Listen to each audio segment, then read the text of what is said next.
바탕으로 진행이 됐다면 마지막 발표는 우리가 이러한 조사 연구 성과를 갖고 있는 풍납토성을 어떻게 활용하면 좋을까에 대해서 발표를 이어가고자 합니다. 세종문화재연구원의 김은경 선생님께서 풍납토성의 역사문화적 활용과 사회적 가치 제고를 위한 전략이라는 주제로 발표해 주시겠습니다.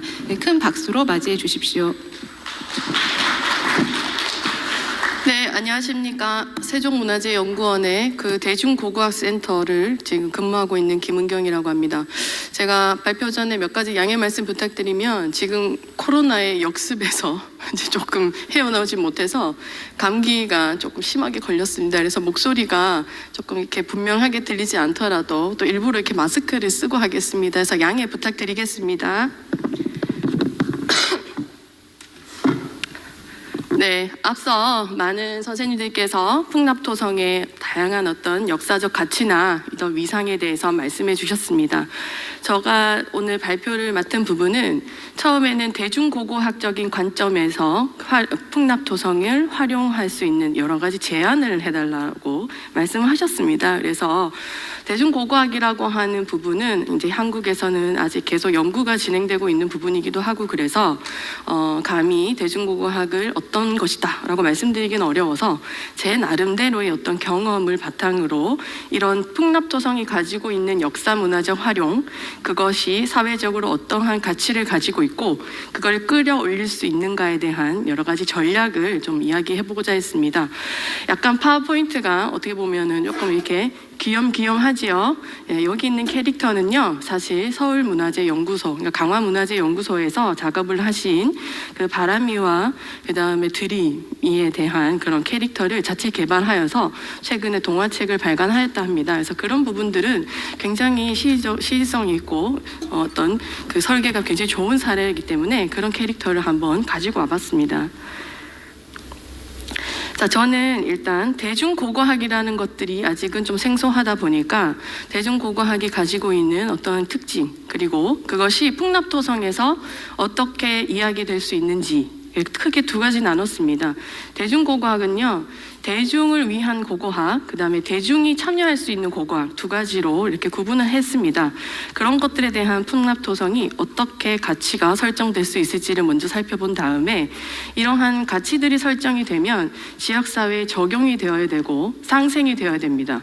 그런 것들이 지속 가능성 있게 여기서 유지되고 또 요즘에는 코로나 팬데믹으로 인해서 점차 사회적인 기능이 상실돼가고 있는 상황에서 리질리어스라는 한 개념이 있습니다. 오히려 코로나 이전에 있던 어떤 상태보다 한 단계 더욱 발전된 그런 단계를 말하는데요. 그런 지속 가능성 이상의 리질리언스 개념을 가지고 어떤 전략들을 설정할 수 있을지 한번 생각해 보습니다. 자, 저는 신라 왕경인입니다. 저는 경주에서 이제 경주 관련 공부를 꾸준히 했었고, 그다음에 지금 이제 뭐 활용 프로그램을 진행하고 있는데요. 경주의 그런 수많은 고분에서 출토된 화려한 장신구들, 그리고 많은 고고학적 성과들을 보고 공부를 해온 사람입니다. 그런데 오늘 와서 깜짝 놀랐던 것 중에 하나가 이렇게 풍납토성이 비교적 이른 시기부터 연구되었고 관심이 진행이 되었고 거기에 대한 많은 연구 성과들이 진행되고 있다는 점을 깜짝 놀랐고, 아까 초두 관련해서 이렇게 일부 설명을 해주셨습니다만 저는 그 초두가 담겨 있던 커다란 항아리가 굉장히 보고 깊은 어떤 큰 어떤 의미가 있다고 생각을 합니다. 저는 의례라는 것을, 제사를 공부하는 사람인데 그런 것들이 이 제사라는 입장에서 굉장히 유의미한 부분이 아닐까라고 생각합니다. 국제관계 관련해서 이야기가 많이 되고 있지만 아까 풍납토성 경당지구, 특히 구호수열 같은 경우에는 운모라고 하는 아주 우선 종교적인 색채를 가지고 있는 돌도 확인이 됐고요. 그 다음에 건물지는 더할 나위가 없고 굉장히 해학적이고 자유분방하고 그런 어떤 기와들이 많이 출토된 것을 오늘 이렇게 살펴보고 풍납토성이 가지고 있는 내재적 가치가 굉장히 크구나라고 생각을 했습니다. 자, 결국은 오늘 오전 내내 발표하셨던 이런 내용들은 더할 나위 없이 가시적으로 물론 번쩍번쩍하거나 커다랗거나 높거나 그렇지는 않습니다. 근데 물론 풍납토성 굉장히 큰 토성은 분명합니다. 자, 이런 것들이 대중적으로 어떻게 적용되어야 할 것인가에 대한 고민이 이제는 필요하지 않나 싶습니다. 물론 지금 단계 기간에서 그러한 부분들을 많은 연구를 하고 계십니다만 어쨌든 이러한 것들이 많이 만들어지고 지역사회에 상생해야 되고 이것이 적용이 되는 방식에 대한 그런 것들이 이 대중고고학적인 관점에서 어떻게 진행되어야 하나라고 생각을 할 필요가 있고요. 물론 그러한 맥락에서 유적 설명회, 그 다음에 오늘처럼 학술대회, 각종 체험 프로그램, 각종 관련 콘텐츠들이 많이 제작되고 있는 건 사실입니다. 자, 이러한 관점을 이제는 문화유산 경영이라는 측면에서 이야기할 필요가 있고요. 문화유산은 원형이 보존되어야 하고 절대 그 외부에 함부로 발설돼서는 안 되며 라고 하는 이런 고정관념들이 이제 변화됐다고 생각합니다. 결국은 지속 가능한 핵심 자원으로 활용되기 위해서는 어떤 문화산업이라는 측면에서 연구도 필요하고요. 그런 관점에서 문화유산 경영이라는 측면에서 풍납토성이 연구되어야 할 필요가 있다고 생각합니다. 최근에는 4차 산업혁명 시대이기도 합니다. 그런 관점에서 이렇게 가시적으로 화려한 그런 컨텐츠들이 굉장히 많이 증가하고 있고 이런 것들에 대한 장단점 물론 있습니다만 적극적으로 고려하여서 대신에 가시적으로만 화려하면 안 되겠죠. 이렇게 나열되어 있는 콘텐츠를 어떻게 각각의 시민들과 연구자들이 내재화할 수 있는가 그런 것들도 같이 연구되어야 된다고 생각합니다. 자, 풍납토성이 가지고 있는 활용 어떻게 할 건지 쭉 찾아봤습니다. 정말 놀랐습니다. 왜 그러냐면 정말 전문적으로 그리고 굉장히 오랜 시간 동안 이런 컨텐츠들이 차곡차곡 축적이 되어 있었습니다. 풍납토성 관련 연구는 말할 것도 없거니와 지금 그 주변의 역사적 경관을 가장 잘 반영한 한성백제박물관 외형부터 굉장히 저는 의미 있게 봤고요. 거기에 전시되어 있는 많은 디오라마와 체험 프로그램들 그리고 요즘은 온라인 시스템 굉장히 많이 유행하고 있습니다만 이런 다양한 어떠한 컨텐츠들이 유튜브 상에서 서비스되고 있었습니다. 그리고 자체적으로 만들어진 이런 각종 가이드북 같은 거 굉장히 양질의 보고서들도 굉장히 의미 있는 어떠한 그 역사 자원이 되지 않을까 생각을 합니다. 자, 그렇다면 대중을 위한 고고학이라고 봤을 때 풍납토성이 가진 콘텐츠가 어떻게 대중을 위하여 사용되고 소비되어야 하는가라고 고민을 해본다면 아까 말씀드렸던 이러한 역사적 가치 당연히 저희가 다 확인은 해야 되겠죠. 저는 의례를 공부하기 때문에 정신세계 의례라고 하는 부분이 어떻게 보면 풍납토성이 가지고 있는 킬러 콘텐츠 중에 하나가 안 될까 뭐 이런 생각도 해봤고요.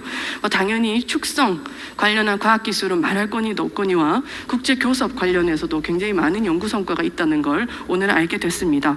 자, 이렇게 많은 자료들이 있으면 이게 대중에게 어떻게 적극적으로 고려될 수 있을 것인가? 결국은 수요자를 고려해서 이게 대중에게 어떤 기대 효과를 통해서 설립될 수 있는지를 고민을 좀 해야 됩니다. 그래서 풍납토성이 가지고 있는 역사적 가치는 무궁무진하지만 그것이 확장성, 연계성이라고 하는 측면에서는 많은 노력이 조금 필요하지 않나 싶습니다. 지금 이 풍납토성을 주제로 한 활용 프로그램 다양하게 진행이 되고 있습니다. 그래서 제가 뭐 따로 새로 뭘 해야 됩니다 라고 말할 건 없습니다. 근데 크게 이렇게 나눠봤을 때는 전시, 교육 프로그램 나름 체계적으로 온라인 시스템 만들어서 열심히 진행하고 계시고요. 그 다음에 공간 향유를 위한 어떤 현장 탐방로 이런 답사 프로그램도 많이 진행이 되고 있는 것 같습니다. 그리고 풍납토성 콘텐츠 여기 앞에 초상권을 좀 써서 죄송합니다. 지금 이렇게 연예인 본 것 같습니다. 이렇게 앞에 유튜브에 나왔던 선생님이 직접 발굴 조사를 해서 그런 내용들을 알려주는 부분들 굉장히 저는 흥미롭게 봤고요. 제가 실제로 영남대학교에서 학생들 가르치면서 이런 콘텐츠 굉장히 많이 사용했습니다. 그리고 당연히 역사 문화뿐만 아니라 경제, 사회적인 연구도 풍납토성 관련해서는 굉장히 많이 진행되고 있다는 게 어떤 의미가 있다고 생각을 합니다. 자, 그렇다면 대중을 위한 풍납토성 어떻게 진행되어야 하는가 봤을 때 첫 번째는 브랜딩이라고 생각을 합니다. 자, 브랜딩이라고 하는 것들은 뭐 여러 가지 개념이 있습니다만 장소성, 풍납토성이라고 하는 토성 자체가 현장에 남아있기 때문에 이런 장소성을 살린 개개인의 장소화 그 지역, 그 어떤 상황, 경관들을 보고 느끼게 되는 차별화된 개인의 경험과 기억들 이런 것들을 우리는 장소화라고 하는데요. 이런 것들을 살릴 수 있는 다양한 콘텐츠들 만들어지고 그것이 적용이 돼야 된다고 생각합니다. 풍납토성의 어떤 활용 유형은 공공시설형 활용 유형으로 이야기를 할 수가 있고 결국 이런 것들은 감성형, 학습형으로 풀 수 있을 것 같습니다. 자, 이 지역 브랜딩은 결국 플레이스 브랜딩 전략이기 때문에 그 현장에서 할 수 있는 직관 그리고 다양한 콘텐츠들을 활용한 브랜딩화가 필요하지 않나라고 싶습니다. 이게 제가 생각하는 첫 번째 어떤 대중고고학적인 관점에서 풍납토성이고요. 자, 그렇다면 이 브랜딩을 제대로 하기 위해서는 메이커, 브랜드죠, 브랜드. 그런 것들은 역사 자원을 통해서 브랜딩 해야 됩니다. 그래서 유적의 사회적 가치 제고 열심히 해야 되는데, 아까 앞서 말씀하신 우리 굉장히 토성이 큽니다. 안에서 출토된 유물은 국제 관계성이 굉장히 두드러집니다. 건물지가 있습니다. 굉장히 좋은 어떤 이야기들인데, 사실은 대중들은요, 이런 부분보다는 그런 내용이 나한테 어떠한 유의미한 의미가 있는지가 더 관심이 있을 수 있습니다. 물론 저도 대중이기 때문에 풍납토성에서 출토된 초두는 저에게 큰 의미로 다가오지만, 저희 옆에 있는 옆집에 사시는 분들은 초두보다는 풍납토성을 보고 아, 저런 식으로 해서 빵을 만들어 먹으면 좋겠다, 아니면 저기 앞에서 카페를 하면 좋겠다, 뭐 이런 여러 가지 경험들, 이런 어떠한 상대적인 어떤 의견들이 있을 겁니다. 그래서 이런 사회적 가치라고 하는 걸 이런 문화유산, 풍납토성이 가지고 있는 역사적 가치라고 이렇게 가두어 보기보다는 어쨌든 정체성은 그대로 가지고 가되, 이 풍납토성이 가지고 있는 독창성, 고유성, 이런 것들을 차별화하여서 다른 토성, 옆에 있는 몽촌토성보다 조금 더 차별화할 수 있는 전략들이 무엇인가, 이런 것들을 조금 고려하여 브랜딩 해야 된다고 생각합니다. 시간 관계상 좀 빨리빨리 넘어가도록 하겠습니다. 자, 그러면 이런 브랜딩 전략이 대중을 위한 고고학적인 측면이라면, 두 번째는 대중이 참여하는 고고학은 그러면 풍납토성으로 어떻게 풀어야 할 것인가 라는 게 고민입니다. 자, 풍납토성을 활용한 고고유산 콘텐츠, 앞에서 살펴보았듯이 굉장히 다양한 콘텐츠가 구축이 되어 있습니다. 소셜미디어는 물론 고고학적 성과, 홍보자료 많이 이용이 되고 있고, 그 다음에 오늘 제가 아까 받았는데 여기 있는 동화책 같은 것들 굉장히 의미 있는 설계고 굉장히 만드는데 고생하셨을 거라고 생각합니다. 왜 그러냐면 저도 만들어 봤습니다. 이런 거 하나 컨텐츠 만들고 캐릭터 만들려면 보통 노력이 필요한 게 아닙니다. 그냥 단순히 예산 투입한다고 나오지 않습니다. 굉장히 멋진 스토리텔링이 구현이 돼야 되고요. 이 책들이 나중에 어떻게 어떤 그 지역사회에 도움이 될 것인가에 대한 어떤 기회, 그런 어떠한 그 기대되는 성과 같은 것들도 고려해서 정말 하나하나 열심히 만드셨을 겁니다. 이런 어떤 교재, 그 다음에 교구 같은 것들도 막 열심히 지금 많이 만들어 놓으셨는데요. 이것을 실질적으로 우리가 많은 연령층이 다양하게 적용할 수 있는 상생 전략이 필요하다고 생각합니다. 그래서 기존에 나와 있는 수많은 관계기관에서 만들어 놓은 컨텐츠들을 재편성해야 된다고 생각을 합니다. 풍납토성을 둘러싼 여러 가지 이미지들, 그리고 그 유적을 대하는 사람들의 다양한 입장들을 고려하여서 백제의 우수한 역사성 부각시키기 위한 노력도 필요하지만, 그게 사람들에게 어떠하게 실질적으로 도움이 되고 유익하고 효과적으로 적용이 되는가에 대한 고민이 필요하다고 생각하죠. 자, 그래서 저는 어떤 관련 사례로 대구 달서구의 선사시대로 관련 사례를 한번 제시해 보고자 합니다. 자, 대구 달서구는 어떤 고고학적 성과로는 대구의 유일한 구석기 유적입니다. 아파트를 지으면서 발견이 됐고요. 자, 이 달서구 지역은 단위 면적당 아파트 밀집도가 굉장히 높습니다. 공원이 거의 없습니다. 그래서 그냥 가보면 답답합니다. 아파트 굉장히 많이 들어서 있는데요. 그런데 그 밑에는 전부 다 선사시대 유적들이 잠들어 있습니다. 그런 것들을 지역사회에 알리고 대중과 소통하기 위해서 선사시대 프로젝트 진행을 하고 있습니다. 그래서 조형물 엄청나게 많이 설치를 하고 선사유적공원 만들었습니다. 발굴조사하고 난 뒤에 나온 유적들 이전 복원해서 어떤 선사 활용할 수 있는 유적공원 만들었고요. 돌돌탐험대, 돌이 많아서 돌돌탐험대입니다. 다른 의미는 없습니다. 다 돌고 도는 인생인가요? 이렇게 이야기도 하시는데 돌이 많이 나옵니다. 그리고 이런 것들 돌아볼 수 있는 버스는 돌돌버스입니다. 그리고 프리마켓 열리는데요. 프리마켓 이름은 바리바리 돌장입니다. 그런 어떤 네이밍을 붙여서 돌이라고 하는 것들을 브랜딩화 했습니다. 그래서 보시다시피 이게 지금 6m인가 그렇습니다. 굉장히 큽니다. 이게 도로, 그 큰 도로 한쪽 편에 있거든요. 그래서 밤에 보면 조명을 이렇게 쏴서 다양한 입장이 있습니다. 앞에 가면 콧구멍이 뭐 이만하거든요. 그래서 저는 아직도 이 역사가 2만 년 역사가 잠든 곳이기 때문에 이렇게 원시인이 역사 자체를 상징한다 그래서 굉장히 유의미하게 봤지만 지역사회에서 이거 굉장히 다양한 시각으로 바라봅니다. 그 외에도 표지판 위에 원시인 올라가 있고요. 그다음에 이런 식의 그 이종표들이 많이 만들어져 있습니다. 갑자기 지나가다 민원이 들 겁니다. 지금 아파트에 사람 매달려 있다고 막 그럽니다. 사실은 벽화 그리던 원시인들이 이렇게 조형물로 만들어져 있습니다. 그리고 달토끼 아니고 토기 빵입니다. 빵도 만들었습니다. 우리 구청장님 열심히 노력하셔서 만들었고요. 자, 이러한 노력들을 가지고 달서 선사관이라고 하는 체험관 만들었습니다. 그래서 주민들의 학습 공간으로 지금 활용을 하고 있고 체험관입니다. 그래서 박물관이라고 하는 것이랑 비슷하지만 안에서 다양한 놀이 공간으로 만들어져 있어요. 그게 올해 초에 만들어졌고 지금 열심히 선사유적공원이랑 연계해서 학습 프로그램 진행을 하고 있습니다. 설문조사 얼른 진행을 했는데요. 만족도 굉장히 높습니다. 지역사회의 선사시대를 바라보는 다양한 시각이 존재하지만 이러한 노력들은 분명히 유의미한 것이라고 저는 생각을 합니다. 자, 조금 다른 사례지만 경주 같은 경우에도 지역재생 전략, 도시재생 전략이라고 하는 게 요즘에는 문화재형으로 많이 진행되어야 된다라고 이야기를 합니다. 그런 대표 사례로 황리단길이 있지 않나 싶습니다. 왜 황리단길을 가지고 왔냐면 제가 여기 살았습니다. 지금 황리단길로 개발된 그런 어떤 그 주변인들과 굉장히 좋은 관계를 유지하고 있는데요.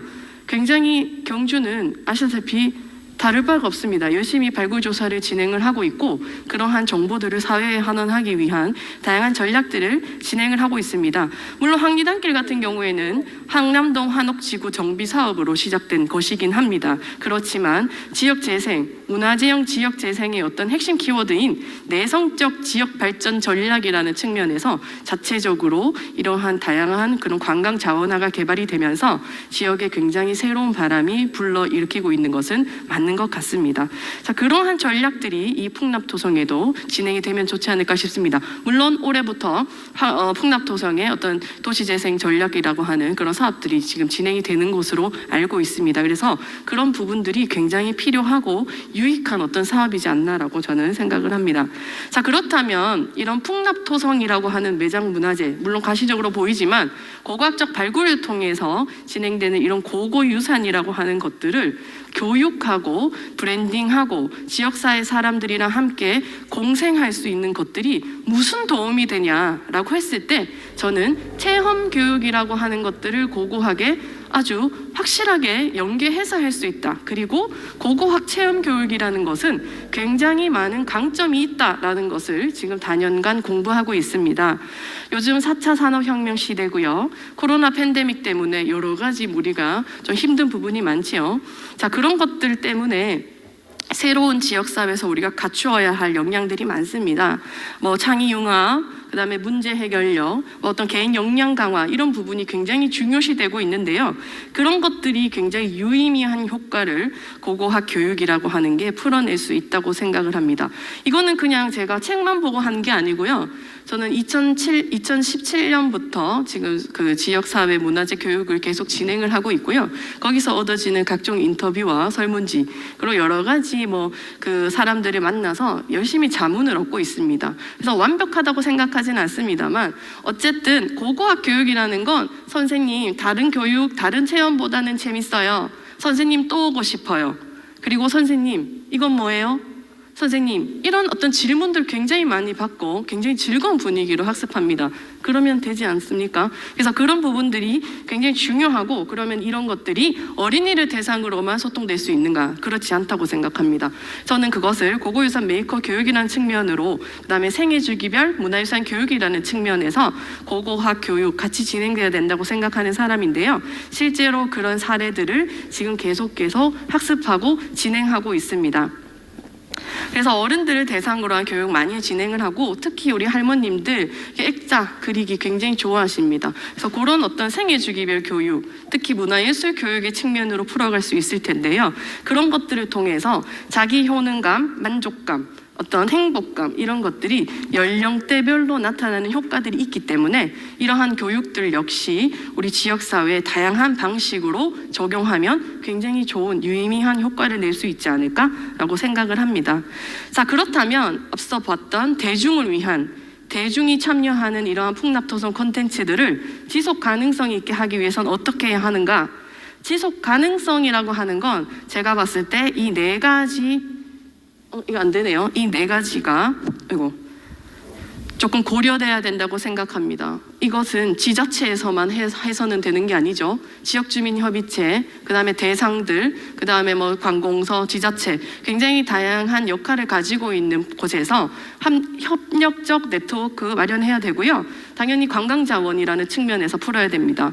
그리고 풍납토성이라고 하는 유적이 가시적으로 보이고 있기 때문에 생동감 있는 어떤 활용 프로그램이 마련돼야 됩니다. 특히 역시 보존이라고 하는 측면은 저는 우리 미래 사회에서 굉장히 중요한 어떤 핵심 키워드가 아닌가라고 생각을 합니다. 그래서 문화유산을 활용할 수 있는 다양한 분류가 있습니다만 저는 교육이라고 하는 측면, 지역 브랜딩이라고 하는 측면이 같이 연계되어서 앞으로 전략이 수립되어야 될 거라고 생각을 하고요. 그러면 교육을 하기 위해서는 콘텐츠 확보가 필요한데 앞서 이야기된 콘텐츠들은 많이 이렇게 구축이 되고 있습니다만 이것은 어쨌든 백제왕성이라고 하는 성과들 그리고 지역 브랜딩을 할 수 있는 장소를 개발한 스토리 자원들 콘텐츠가 되겠죠. 그리고 이것을 교육이라고 하는 실제적인 적용으로 풀어야 된다고 생각을 하고 특히 적용에서 저는 체험 경제 이론이라는 걸 여러분들께 말씀드리고 싶습니다. 체험 경제 이론은 관광과에서 이야기하는 그런 개념인데요. 교육적 체험, 오락적 체험, 심미적 체험, 현실 도피적 체험 이 네 가지를 같이 상보적으로 관계를 맺어서 열심히 체험을 진행을 해야 된다는 어떤 경제 이론입니다.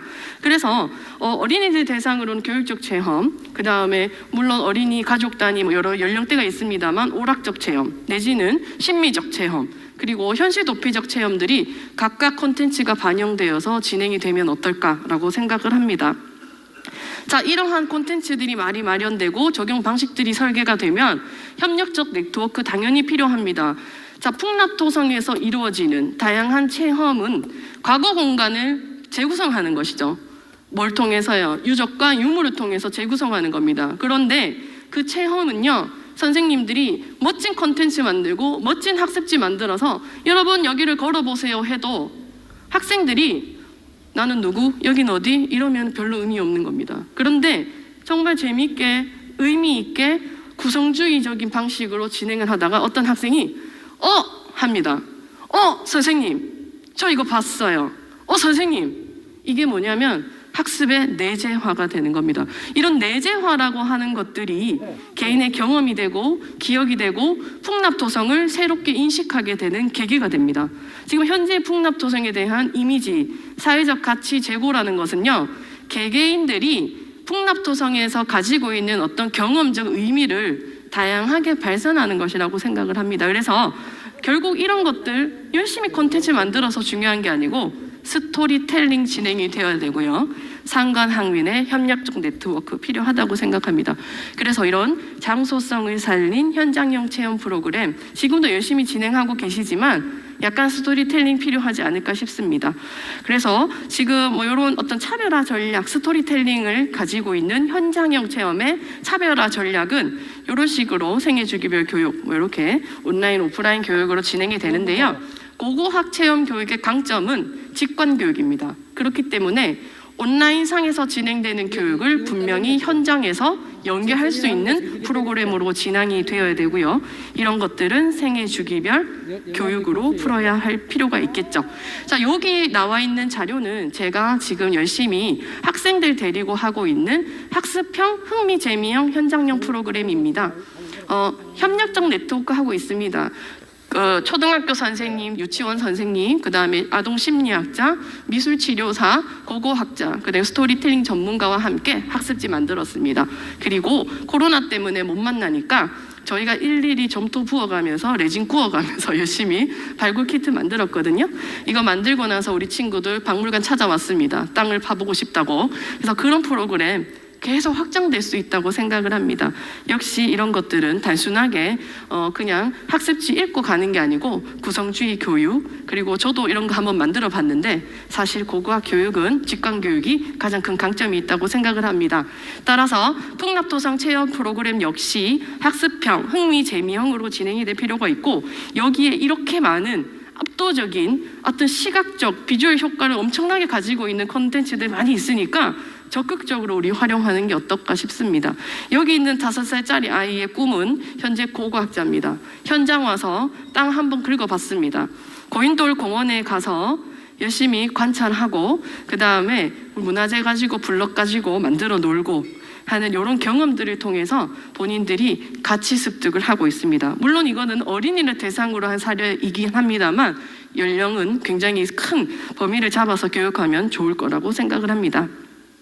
자, 그렇다면 이러한 콘텐츠들은 결국 관광자원화 되어야 된다고 생각하는데요. 앞서 있는 내용들은 시간 관계상 생략하고요. 지금 제가 드리고 싶은 말씀은 ICT, 요즘 워낙 이런 기술들이 개발되고 있는 시대니까 이런 것들을 활용하는 맞춤형 어떤 개발이 필요하지 않나 싶습니다. 그래서 미디어 파사드 굉장히 화려한 자료들 많이 있고, 그 다음에 이러한 어떠한 콘텐츠들이 많이 마련되는 것은 결국은 스토리텔링 플러스 히스토리, 지금 우리 이 역사적 성과들을 스토리텔링 할 수 있는 히스토링, 그 다음에 그 중에서도 로컬 스토리텔링이라는 방식을 통해서 우리가 진행하면 좋을 것 같습니다. 물론 그런 사례들 주변에 많이 지금 만들어져 있기 때문에 벤치마킹을 하되 풍납토성의 사례들을 좀 적용해서 우리 디지털, 비주얼 컨버전스 스토리텔링 해야 된다고 저는 생각을 합니다. 황리단길 사례를 좀 들었고요. 자, 그 다음에 그러면 이 중에서 주민 참여형 어떤 스토리텔링 투어를 어떻게 진행하면 될까? 물론 생애주기별 교육도 있지만 투어를 가지고 제가 하나 어떤 좋은 아이디어가 떠올라서 가지고 왔습니다. 풍납토성에 굉장히 많은 연령대의 주민들이 살고 계세요. 자, 그들에게 듣는 이 풍납토성에 대한 기억, 고고학적 성과 아카이빙도 중요하지만 상생하기 위해서는 지역 주민과 함께 공유할 어떤 그 중심축이 있어야 된다고 생각을 합니다. 그래서 달서구의 사례입니다만 할머니들 그런 생애사 인터뷰 쭉 하면 굉장히 재밌는 요소 많이 나오거든요. 이런 것들을 스토리텔링, 히스토리텔링 하여 할머니들을 통해서 듣는 어떤 역사계 이런 것도 굉장히 재밌다고 생각을 합니다. 자, 이러한 어떤 내용들을 통해서 이제 이미 풍납토성을 통해서 많이 만들어져 있지만 저는 간단한 어떤 재현밖에 할 수 없었고요. 결국은 이 2000년 동안 베일에 쌓여있던 백제 첫 도읍지인 풍납토성이 어떻게 활용될 것이고 그것이 교육적으로 지역사회 환원이라는 측면에서 어떻게 적용될 수 있는 것인지는 저희 이런 관계자뿐만 아니라 다양한 어떤 주민들 그리고 관계 기관들이 함께 이렇게 고민해야 될 문제라고 생각합니다. 발표 마치겠습니다. 감사합니다.